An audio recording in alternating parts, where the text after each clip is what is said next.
Hello, welcome. This is the Nosik Podcast, and this is your host. Today, we're going to talk about many things, right?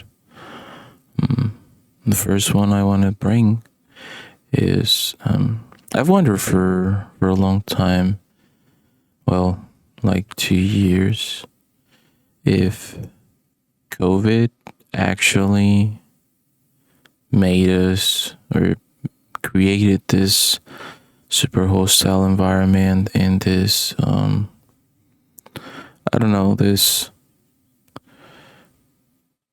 loneliness that we have. And I don't think it was caused by being alone for like what was it, 2 weeks, 3 weeks, a month in some places.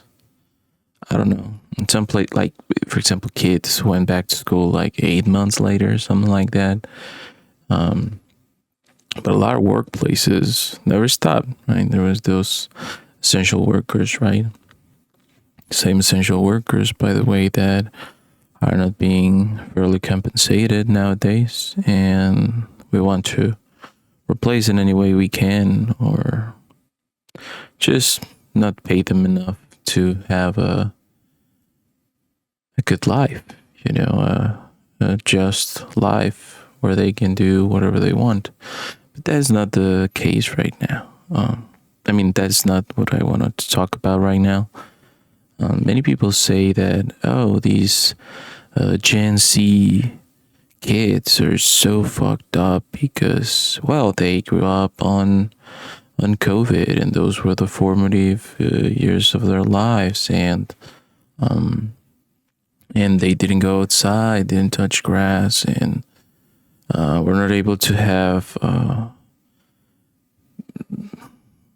interaction in person, right? And I think there's some truth to that. Practice makes perfect, and these kids didn't have much practice during very important years. Some kids were there, like there was kids in COVID of a lot of ages, right? There were kids that had 4 years. They were 4 years old. There were some kids that were 10. There were some kids that were 17. And yeah, they all got affected. Oh, it was during the most vital time. It always is the most vital time of your life, right?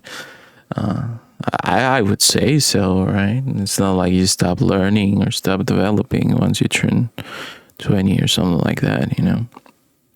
Maybe once you go past a certain point, right? Like 87, you stop improving yourself in some way. But in the meantime, I feel like we change all the time. We learn new things. We get interested in new things. Maybe that's just the people I know. All the people that I know are always changing, and even if they're unpredictable, you know that they will be on to something else always. You know, or in some cases, very concentrated, very focused on just doing what they want. I digress. So there's this idea, right?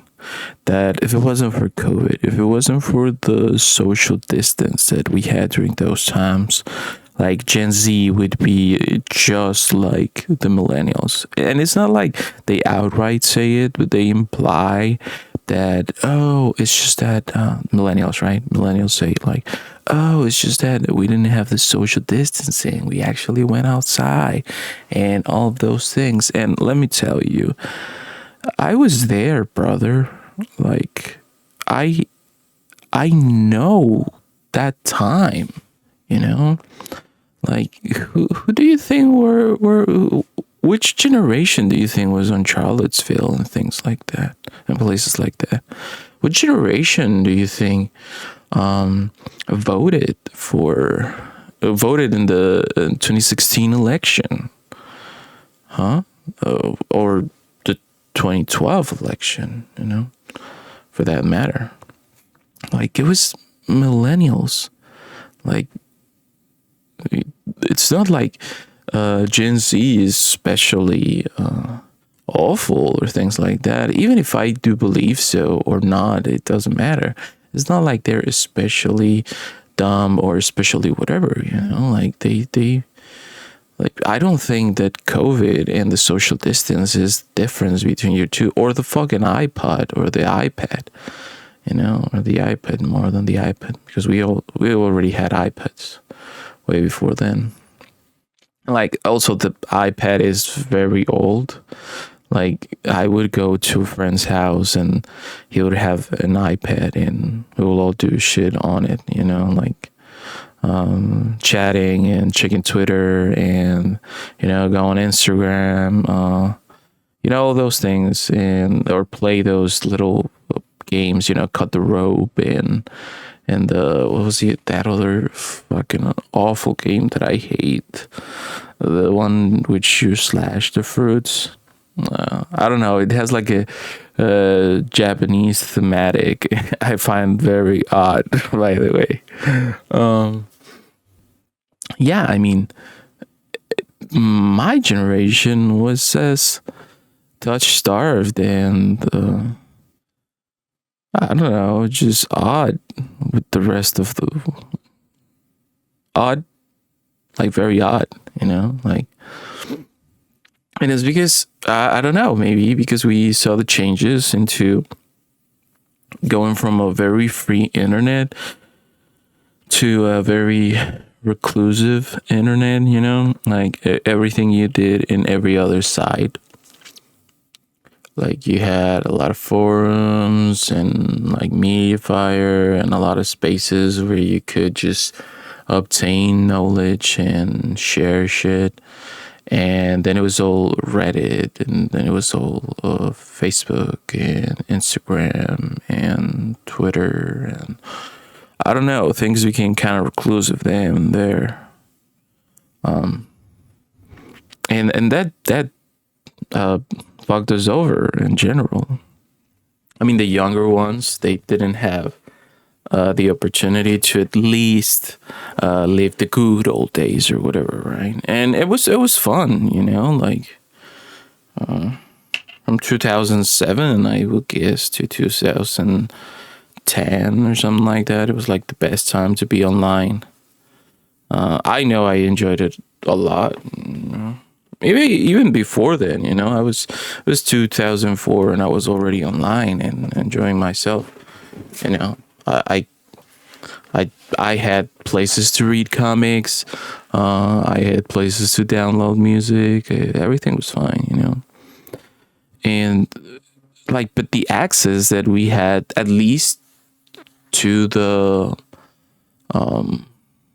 popular culture, like, was there, and that is something that maybe we share with the next generation after that. Like, it's not like we couldn't watch what was playing on HBO, or that we couldn't get the new Drake album, like, you can get it, so like, at least with popular culture, like, you had the same amount of reach. There were some other things that you obviously don't have anymore, those bootlegs and C-sides of things, and live concerts that you only will get in a very obscure file in Aries or LimeWire, things like that.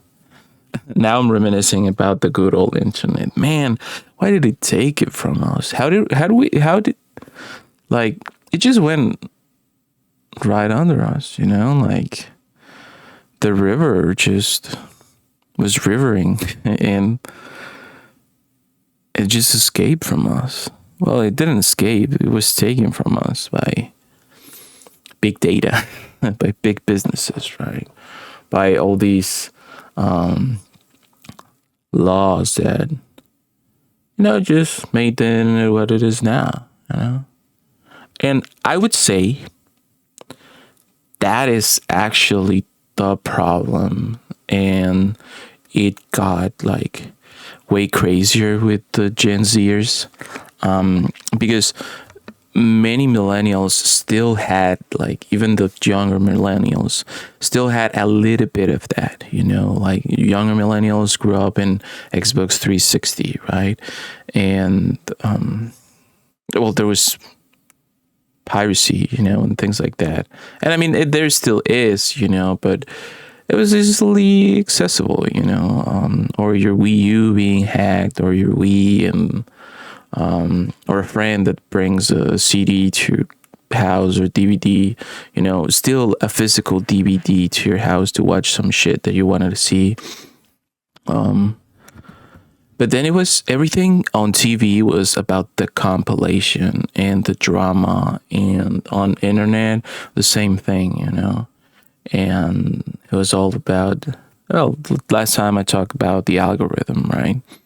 And the algorithm became our life because, like, back then, the way in which you would interact with online people is like they look up what you're talking about, and then they read you, they see the title of your post, they read it, it gets shown by the most famous, or in the way where chronologically, like, at least that was in forums that I was, or the oldest first, I don't know, some shit like that. But it was not an algorithm. Like, the website didn't serve you what the website thought you might like, because, like, that's crazy if you think about it. Like, why can't I decide why I should like?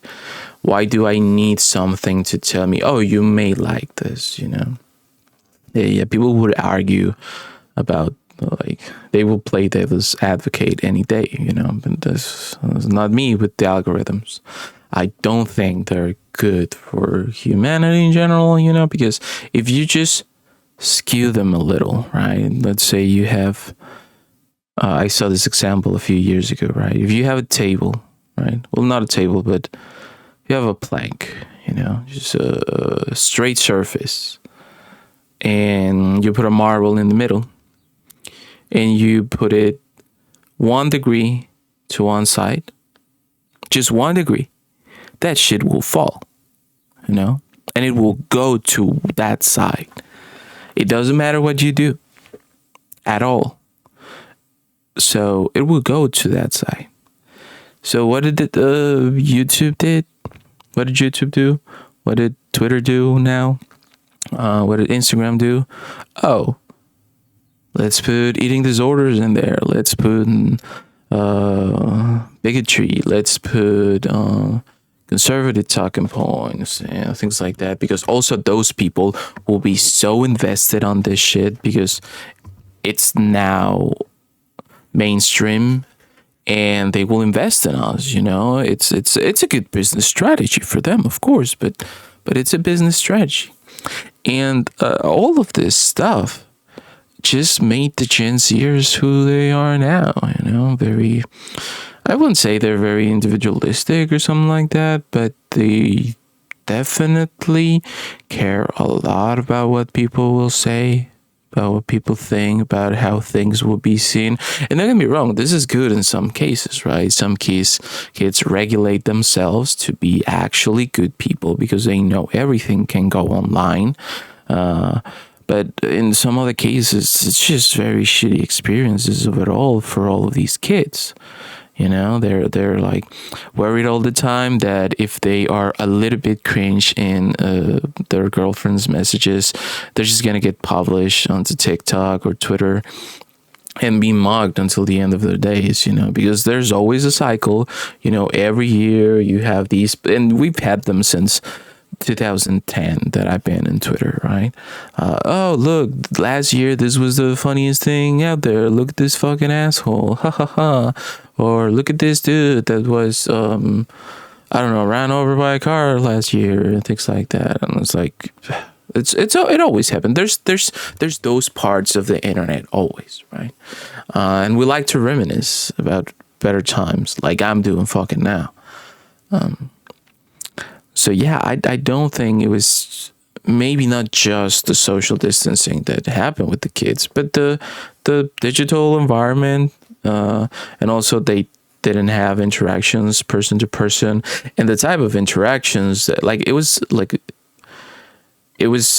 a double problem, because the interactions that they were having in online, they were designed to be like that, to be that shitty, to be that fleeting, to be that fragile and inane. And well, that was a problem for that generation. And it's not like all my interactions online were good back in the day, but they meant something different for me.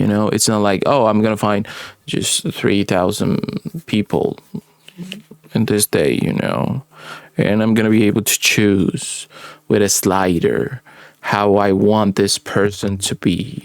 I will craft with my sliders the perfect person to appear on my phone. This is what kids do now, with all of the fucking apps that they have.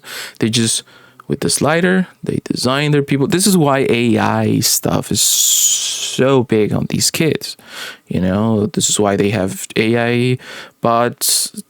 They chat with them and they ask them for advice, and they make them feel not lonely, because like, it's the perfect thing. It will say to them the perfect thing, and they don't like the struggle, because there is no struggle in this online environment.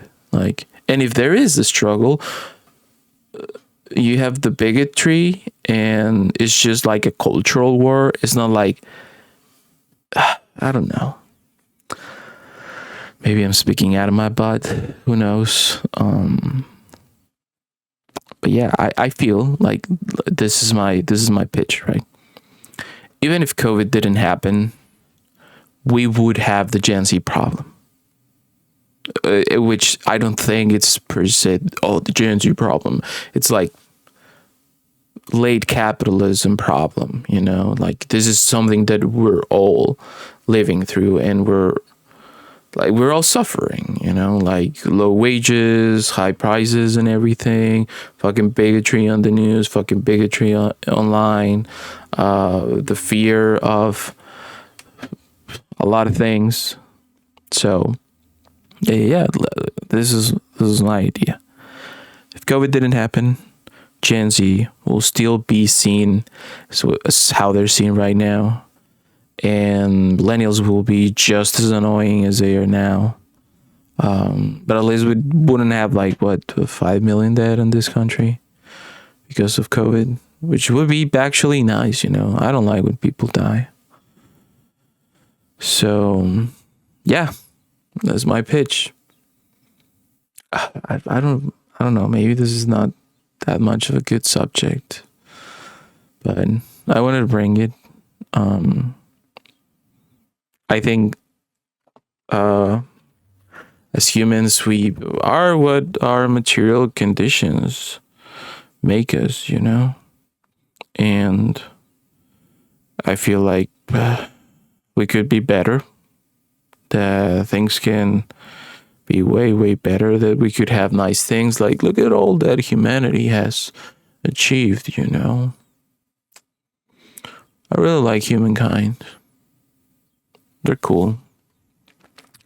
Anyway, this is my rant for today. Thank you so much for listening. This is the Nosik Podcast, and well, see you next time.